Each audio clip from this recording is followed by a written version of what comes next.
Lena had always known what she wanted from life: comfort, status, admiration. Love was just a tool, never the destination. At 22, she had mastered the art of appearing helpless while pulling the strings behind the scenes. Men were easy to read, especially the lonely kind. And Richard, wealthy, divorced, and quietly fading into retirement, was the perfect target. She met him at a bookstore, of all places. He was browsing the nonfiction aisle, trying to look engaged, but his eyes were tired. Lena accidentally dropped a book at his feet. When he picked it up, she gave him a wide-eyed smile and said, "You look like someone who has stories to tell." That was the opening, he chuckled, flattered. She looked young, soft, eager. "I just moved here," she told him. "I don't know anyone. It's lonely, honestly." Richard offered to buy her coffee, and she accepted like it was the kindest thing anyone had ever done for her. At their first coffee, she listened more than she spoke. Men like Richard weren't used to being heard. She asked questions about his past business ventures, his divorce, his regrets. She laughed at the right moments and sighed empathetically at the sad ones.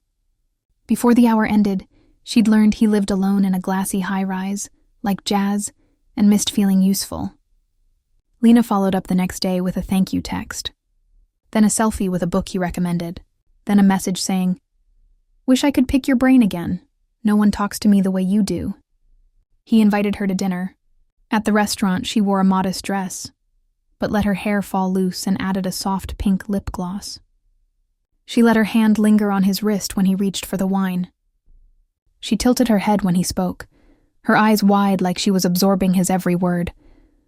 When he told a joke, she leaned forward, brushing her knee against his under the table. She never made the first move. She didn't need to. Lena would go silent for a day or two after each date, just enough to make him wonder if she'd moved on. Then she'd return with a sweet message, saying she'd been thinking about him, but didn't want to bother him. Each absence made him chase harder. Soon Richard was paying for her groceries, then her rent. She told him it was just until I can stand on my own. She said it with tearful gratitude, as if she were ashamed to ask. She started leaving personal items at his place: lip balm, a worn paperback, a tiny mug with a cat on it. "Just in case I crash here," she'd say with a giggle. Eventually, she had a drawer, then half a closet. He introduced her to his friends. Lena played the clumsy, sweet young girlfriend.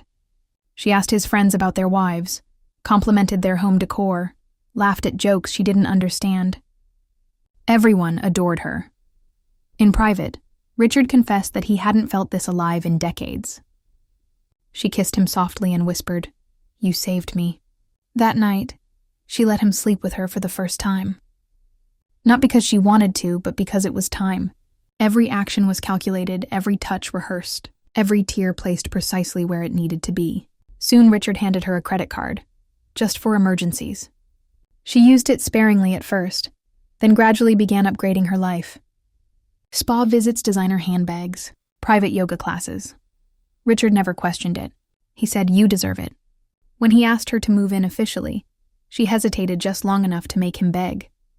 One night, she stood on the balcony of his penthouse, looking over the city lights. Richard came up behind her and said, "I wish I met you when I was younger." She turned, smiled sweetly, and said, "I love you just the way you are." By then, she'd convinced him to name her in his estate plans.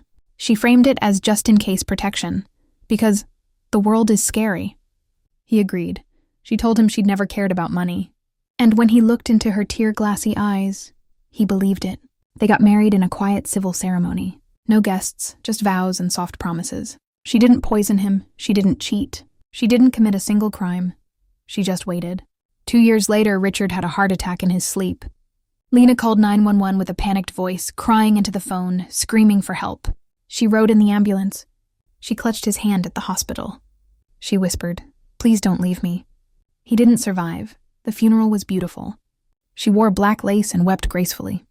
Everyone said, "Poor girl, she really loved him." But Lena didn't cry in private. She flew to Santorini a month later and posted a picture of the ocean with the caption, "Healing slowly. Grateful for everything he gave me." The comments poured in: sympathy, admiration, envy. Lena never apologized. She never felt guilty. She played her part perfectly, and the world rewarded her. Not every story has justice. Not every villain is punished. Sometimes the selfish girl wins, and no one ever sees the string she pulled.